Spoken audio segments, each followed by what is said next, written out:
Students in Bihar's capital city of Patna have appealed to Union Finance Minister Nirmala Sitharaman to announce measures in the upcoming budget which will generate more employment and enhance their skills. Many students say, with a large young population, the country needs efforts that will make the youth better equipped to do skilled jobs.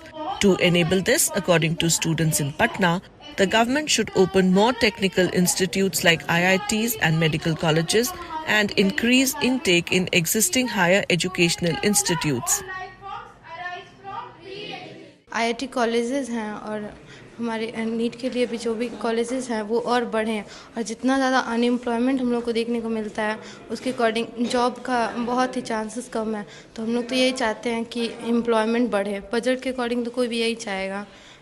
और जैसे कि scholarship के लिए ये भी है कि scholarship और मिलता तो सही रहता, और जो पेपर लीक हो रहा है वो भी रुकना चाहिए क्योंकि हम लोग का उससे फ्यूचर सिक्योर होगा ना। यूथ की तो आबादी बहुत ज़्यादा है इंडिया में स्पेशली, और अनएम्प्लॉयमेंट तो काफ़ी बड़े पैमाने पर है यहाँ पर। और वी अपील की हम लोग ज़्यादा यही चाहेंगे कि यहाँ पे जो इंस्टीट्यूशंस हैं, कॉलेजेस हैं, IIT मेडिकल कॉलेजेस जो हैं ये थोड़े ज़्यादा मतलब इसको बढ़ाया जाए, अच्छे से बनाया जाए और पेपर लीक का जो इश्यूज आते रहता है ये कम किया जाए। UPSC का जो एग्ज़ाम होता है इतना क्लियरली होता है, ये सब कुछ इतने अच्छे से होता है, स्ट्रिक्टली होता है। A section of the students preparing for competitive exams also feel lapses like paper leaks have affected their confidence and efforts should be made to stop this menace.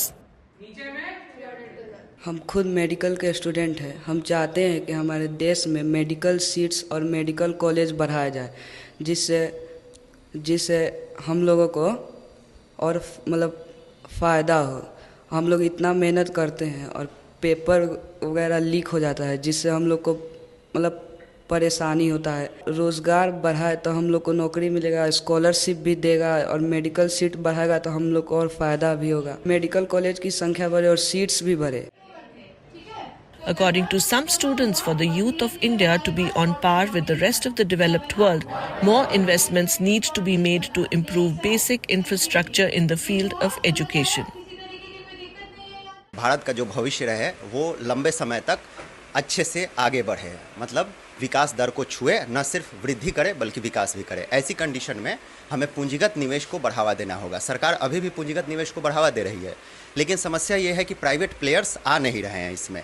तो सरकार को कोशिश करनी होगी कि प्राइवेट प्लेयर्स भी आए। IITs हैं, IIM है, मेडिकल कॉलेज है, उसमें सीटों को, प्रोफेसर की संख्या को बढ़ाए और बढ़े, ठीक है, शिक्षक और छात्र अनुपात को बढ़ाए। जब तक शिक्षा पे ज़्यादा आप खर्च नहीं करिएगा तब तक किसी भी देश के विकास के लिए शिक्षा, कृषि, इन पे ज़्यादा फोकस करने की जरूरत। हम उम्मीद करते हैं कि इस बार शिक्षा को लेकर या कृषि को लेकर, एग्रीकल्चर को लेकर सरकार जो है बहुत बेहतर कुछ ना कुछ जरूर है। बजट बढ़ेगा तो उससे फ़ायदा यह होगा कि वैकेंसी बहुत ज़्यादा आएगी और उसके बाद से जो है शिक्षा को जो है ग्रास रूट लेवल से बेहतर करने की ज़रूरत है, क्योंकि अभी जो है पूरे दुनिया में परिवर्तन की दौर चल रहा है और हमें भी उसका साथ साथ चलना होगा। तो शिक्षा में जो है जो भी परिवर्तन होगा, निचली स्तर से अगर परिवर्तन हो रहा है तो बहुत बेहतर होगा। Students studying in Patna are hoping their desire for more job opportunities and better skills will be heard by Union Finance Minister Nirmala Sitharaman when she presents her 7th consecutive budget on July 23rd.